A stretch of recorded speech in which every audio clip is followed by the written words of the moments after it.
Hi, my dear students. Welcome to your new class 7.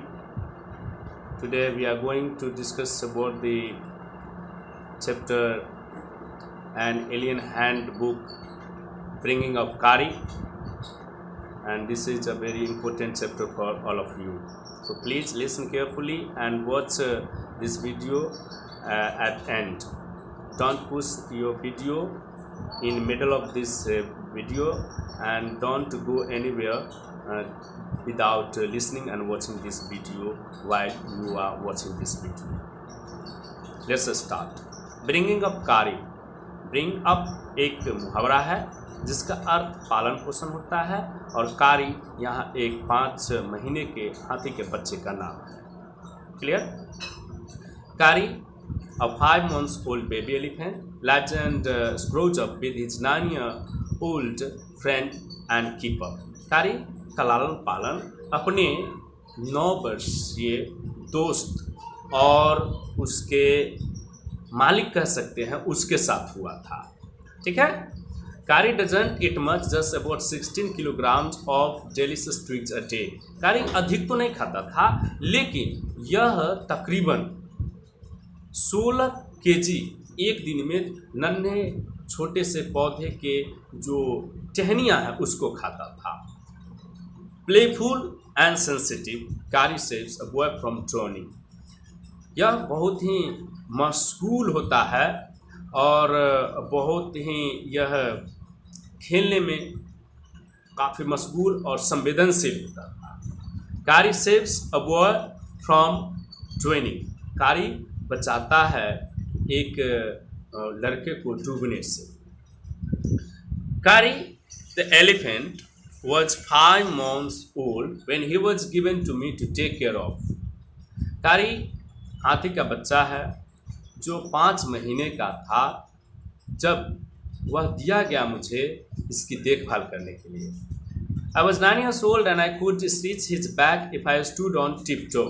मैं 9 वर्ष का था जब मैं उसके पीठ पे अगर चढ़ना होता था तो मुझे अपने पैरों के पंजे के सहारा लेना पड़ता था उसके पीठ पे चढ़ने के लिए, पहुंचने के लिए. He seems to remain that high for nearly 2 years. और वह उसी ऊंचाई के लगभग 2 वर्षों तक रहा. We grew together. हम दोनों एक साथ बड़े हुए. That is probably why. और इसीलिए संभवतः मैंने कभी नहीं पाया कि क्यों वह उतना लंबा था. He lived in a pavilion. वह एक पैवेलियन में रहता था. Pavilion is a place where an elephant used to live. Pavilion एक स्थान है जहाँ एक हाथी रहा करता है. Under a thatched roof which rested on thick tree stumps so that it could not fall in when Kari bumped against the poles as he moved about. वह एक पैवेलियन में रहता था एक कच्चे झोपड़ी के छत के नीचे जो पड़ा हुआ था, रखा हुआ था बड़े से मोटे वृक्ष के खंभों के नीचे, ताकि वह अगर इसमें खंभा में रगड़न भी करे तो वह उसके ऊपर न गिर पाए घूमने के क्रम में उस पैवेलियन में. One of the first things Kari did was to save the life of a boy. सबसे महत्वपूर्ण और प्रथम चीज जो कारी ने किया था वह क्या किया कि एक बच्चे को बचाया था, उसकी जिंदगी को बचाया था. Kari did not eat much but he nevertheless needed 40 pounds of twigs a day to chew and play with. कारी अधिक नहीं खाता था लेकिन उससे फिर भी आवश्यकता होती थी एक दिन में 40 पाउंड ट्विग चबाने और खेलने के लिए इसके साथ. Every day I used to take him to the river in the morning for his bath. और मैं प्रतिदिन उसे ले जाया करता था उसको स्नान कराने के लिए सुबह में नदी के पास. He would lie down on the sandbank while I rubbed him with the clean sand of the river for an hour. वह नदी के किनारे बालू पे लेट जाता था और मैं रगड़ता था उसके पीठ को, उसके शरीर को नदी के बालू से साफ करने के लिए 1 घंटा तक। After that he would lie in water for a long time. उसके बाद वह बहुत समय तक, लंबे समय तक पानी में, नदी के पानी में पड़ा रहता था।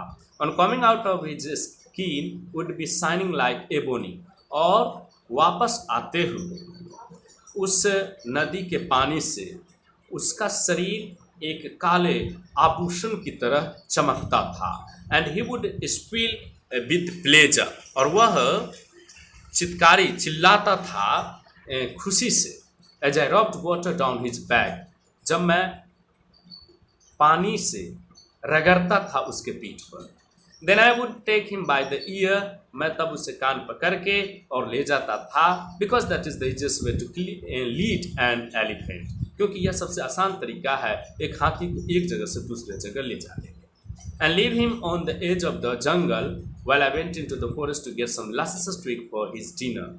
और मैं उसे जंगल में छोड़ देता था और जाता था जंगल में लाने के लिए, और उसको मैं जंगल के किनारे पे छोड़ देता था और हम जाते थे जंगल में लाने के लिए कुछ स्वादिष्ट वृक्ष के टहनियाँ उसके लिए, ताकि वह उसको भोजन के रूप में ग्रहण करे।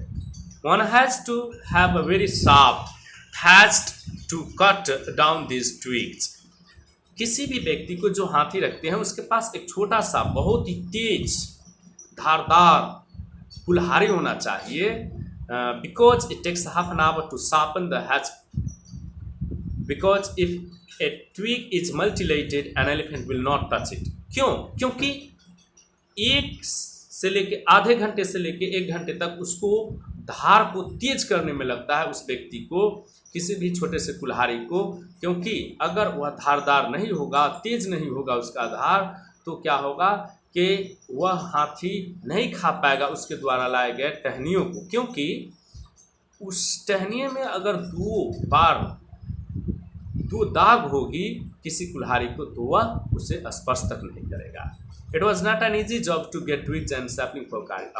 इसीलिए यह एक आसान कार्य नहीं होता था टहनियाँ लाना या छोटे छोटे मुलायम पौधा लाना कार्य के लिए। I had to climb all kinds of trees to get the most delicate and tender twigs। इसलिए मुझे सही प्रकार के वृक्षों पे चढ़ना पड़ता था लाने के लिए कोमल एवं मुलायम टहनियाँ कार्य के। As he was very fond of the young branches of the banyan tree which grows like a cathedral of leaves। चूँकि वह बहुत शौकीन था बरगद के वृक्ष के शाखाओं के टहनियों को खाने के लिए, जो कैथेड्रल जो वृक्ष है उसके पत्तियों की तरह होता है।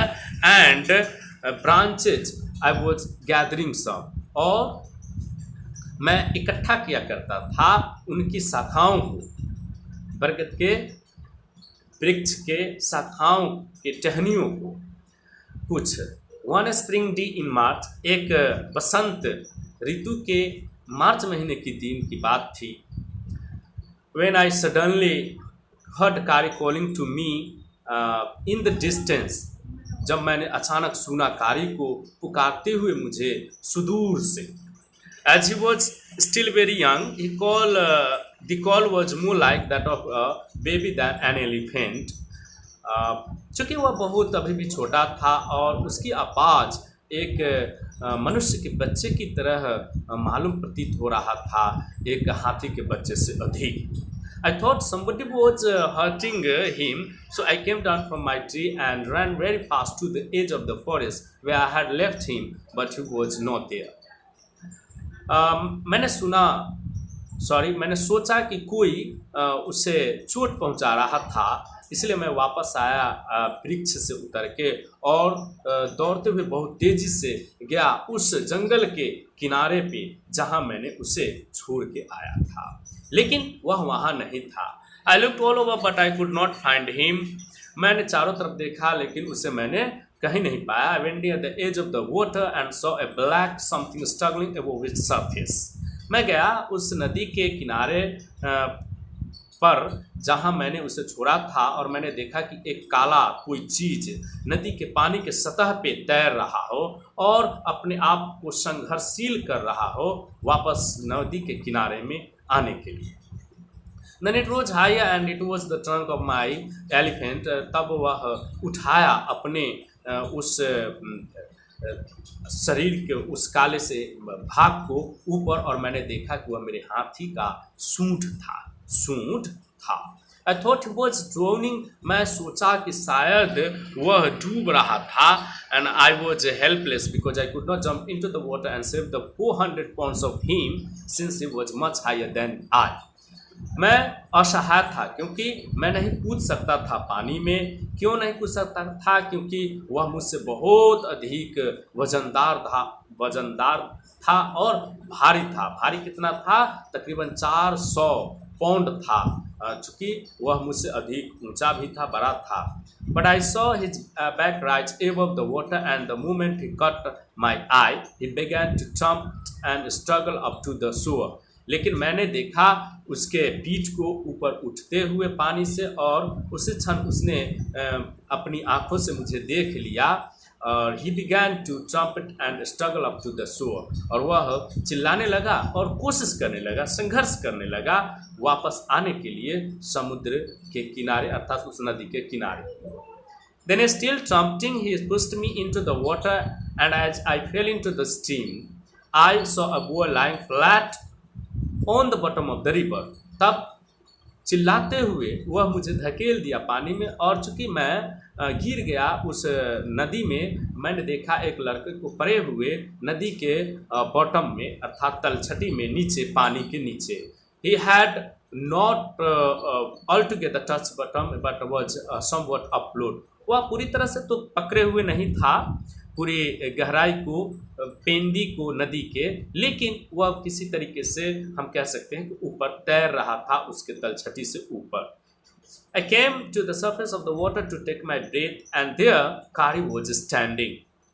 मैं आया पानी के सतह पर अपने सांस लेने के लिए, और वहाँ कारी खड़ा था, फैलाए हुए खड़ा था, अपने पैर को जमाए हुए उस नदी के किनारे बालू पर, और उसकी जो सूंड है वह फैलाए हुए था एक हाथ की तरह, मानो वह मेरा इंतजार कर रहा हो। I dived down again and pulled the body of the drowning boy to the surface।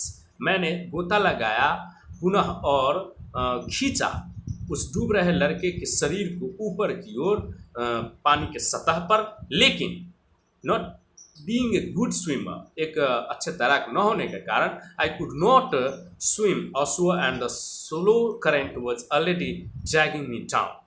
मैं एक तैराक नहीं था अच्छा, इसीलिए मैं उसे अच्छी तरीके से तैर करके समुद्र के उस नदी के किनारे नहीं ला सकता था, और धीरे धीरे जो धाराएं बह रही थी नदी में, वह मुझे पहले ही नीचे की ओर घसीटते हुए ले जा रहा था।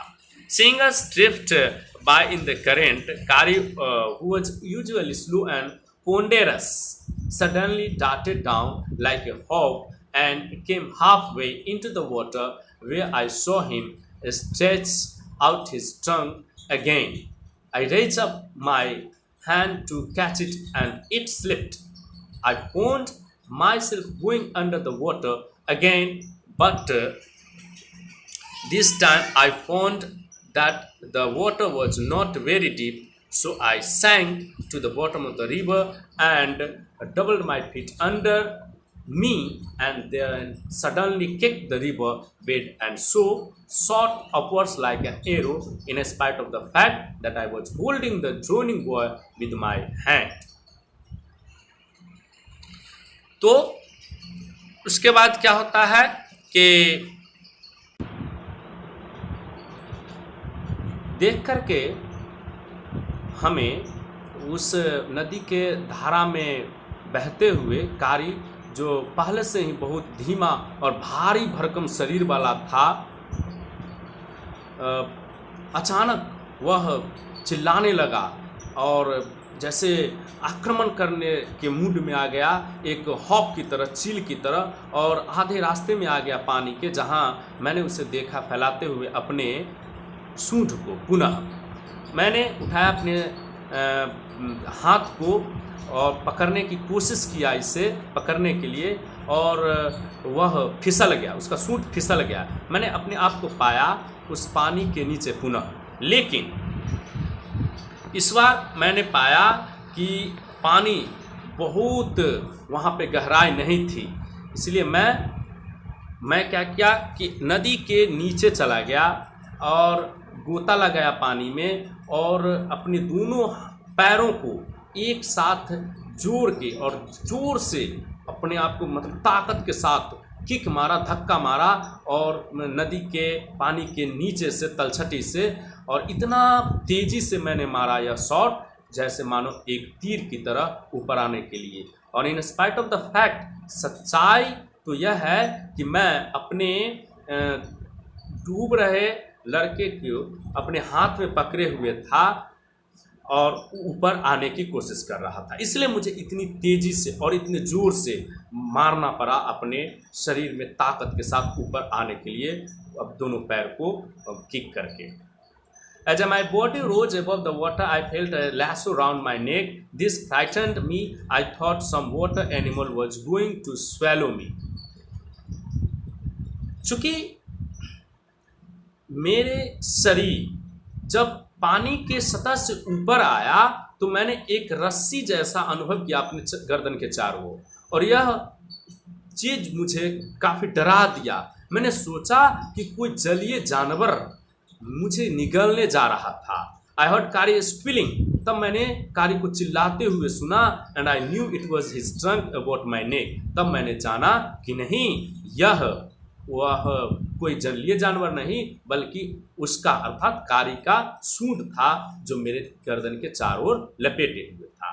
He pulled us both ashore, और इसके साथ ही उसने मुझे और उस लड़के दोनों को नदी के किनारे लेके आ गया, नदी के किनारे लेके आ गया सुरक्षित। इस तरह से हम लोग बच गए। कारी बिकम्स ऑफ राइप बनानाज, कारी क्या हुआ कि वह पके हुए केला के शौकीन हो गया था।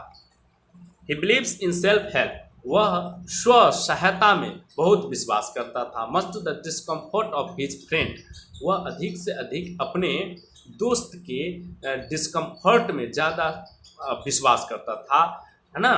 विद क्वाइट डिग्निटी, अपनी गौरव, अपनी शान शौकत के साथ, Kari accept the chiding he knows he deserve, Kari स्वीकार करता है उन डांटों को जिसे वह जानता है कि वह एक दिन उसके लिए डिजर्व होगा, आदर्श होगा, तारीफ के कायम आएगा जब वह डांट सहते हुए अपने मालिक को और अपनी जिंदगी को बिताता है।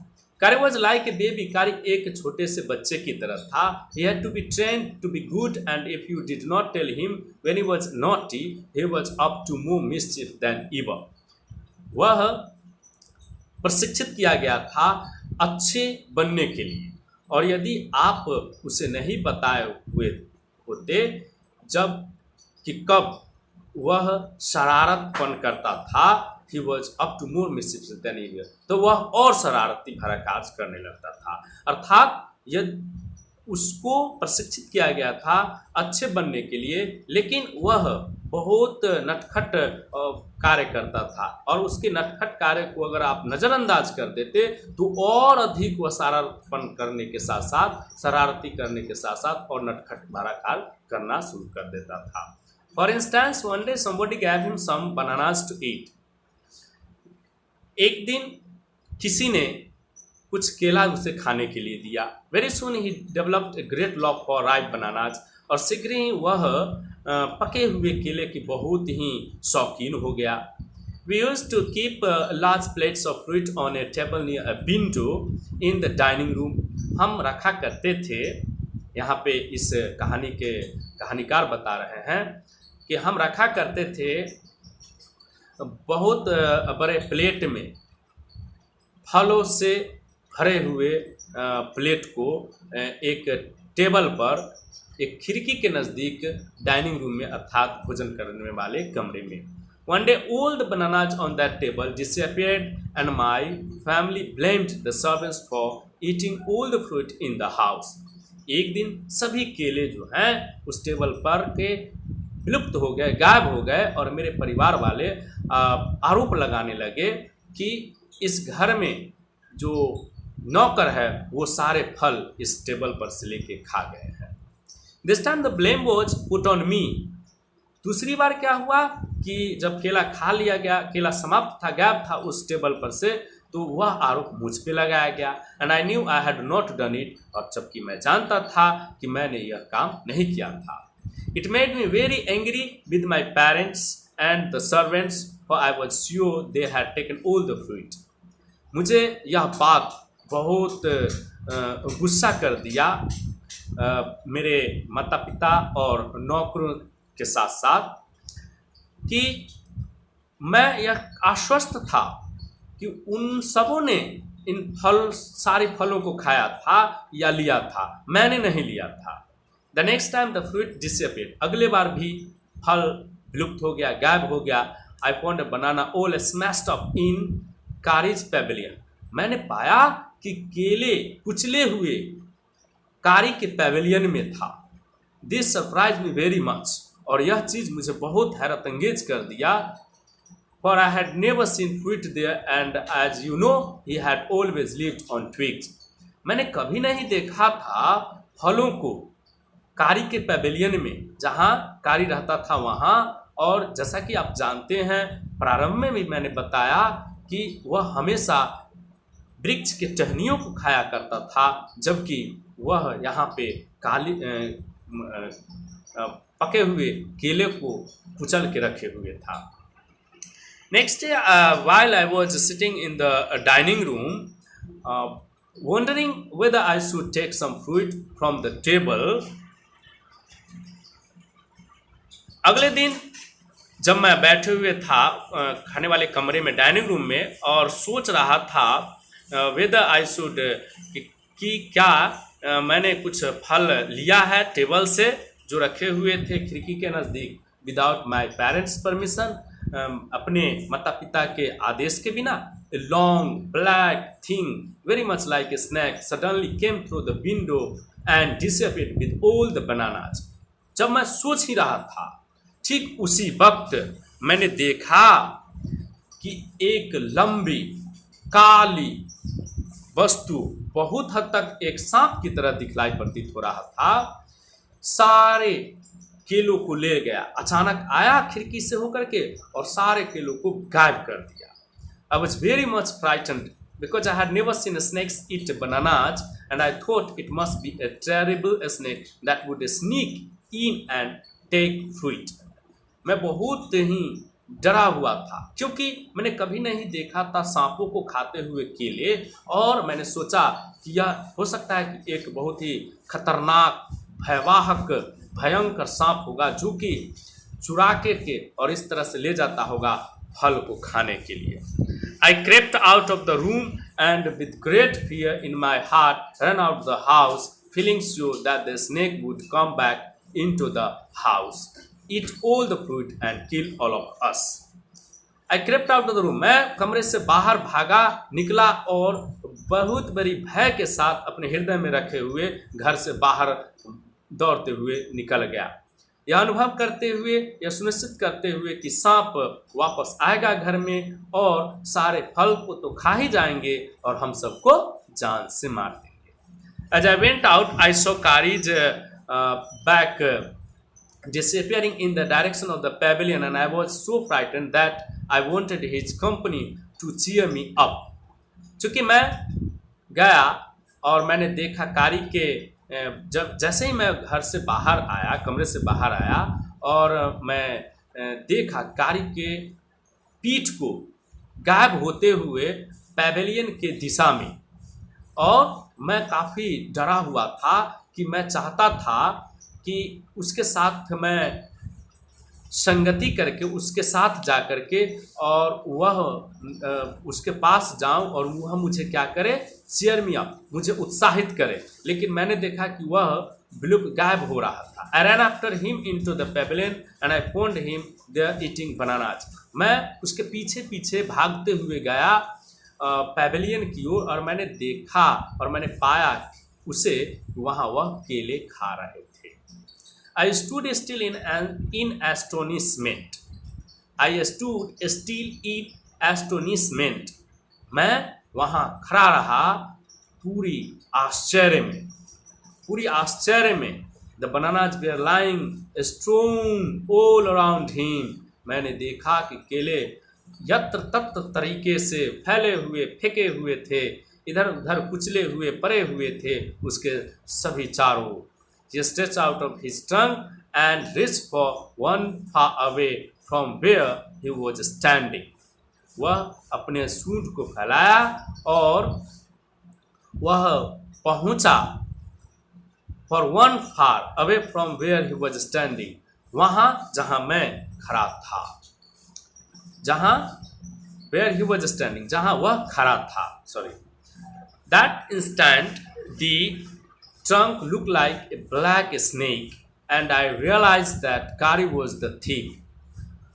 वह चीज मुझे समझने पे मजबूर कर दिया कि वह जो सूंड था उसका वही एक काले सांप की तरह मालूम प्रतीत हो रहा था मेरे लिए.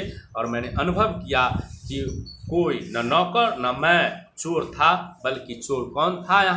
यहाँ चोर था हाथी, क्योंकि हाथी अर्थात कारी खा रहा था चुरा करके टेबल पर रखे हुए सारे फल को. I went to him, pulled him out of the ear and joyously showed my parents that it was Kari and not I that had eaten all the fruit, these my many beaks. मैं गया उसे लेकर के उसके कान को पकड़ करके बहुत आनंद पूर्वक अपने माता पिता के पास और कहा कि लो, यह कारी ही था जो सारे फल को चुरा करके खा जाता था और मैं नहीं था जो इतने कई सप्ताहों से इन फलों को खाता था. देन आई स्कोल्डेड हिम, तब मैं उस पर गुस्साया, झल्लाया. For elephants understand words as well as children, and I said to him, next time I see you stealing fruit, you will be white. तब मैंने उससे झल्लाते हुए हाथी के लिए मैं समझता था कि वह शब्द जो मैं बोलता हूँ वो समझता है. साथ ही साथ मैं उसे अपना एक बच्चे के रूप में मानता था, बच्चों के रूप में मानता था.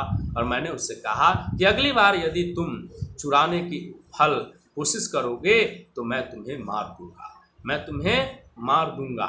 He knew that we were all angry with him, even the servants. वह जानता था कि हम सभी बहुत गुस्से में थे उससे, यहाँ तक कि उस घर के, मेरे घर के नौकर भी. His pride was so injured that he never stole another thing from the dining room. उसकी जो ईगो है, उसकी जो आत्म सम्मान है, इतना ठेस लगा कि वह अर्थात कारी कभी नहीं चुराया एक सुई की नोक तक की सुई को भी, सुई जैसी वस्तु को डाइनिंग रूम से. And from then on if anybody gave him any fruit he always squeal as it to thank them. और उसके बाद से जब कभी कोई भी उसे केला दिया करता था तो वह उसे चिल्ला करके धन्यवाद कहता था और कोई केला खाने की कोशिश नहीं करता था. An elephant is willing to be punished for having done wrong, but if you punish him without any reason, he will remember it and pay you back in your own coin. एक हाथी के लिए यह काफ़ी इच्छा भरी बात होती है. यदि कोई गलती हाथी करता है तो उसे आप दंडित कर देंगे, लेकिन यदि आप उसे दंडित करते हैं बिना कोई कारण के तो वह उसे याद रखेगा और वापस आपको वह अपना प्रतिशोध का बदला ले लेगा. अर्थात वह इसको याद रखते हुए और आपको वह पुनः दंड करने की हमेशा कोशिश करेगा और दंड लास्ट तक करेगा. So my dear student, this is your the first part of your book an alien hand, bringing up the Kari lesson अर्थात chapter 2. Okay, so now we will come to you in front of you with the part second, and I will discuss all about the Kari and his friends in part 2 at the end. Okay, तब तक के लिए आपको धन्यवाद। आप इस video को अच्छी तरह से देखें, समझें और समझने की कोशिश करें और अपनी शरारतीपन को दूर करें और इस वीडियो को देख करके और पढ़ें और अपना एंजॉय करें। थैंक्स।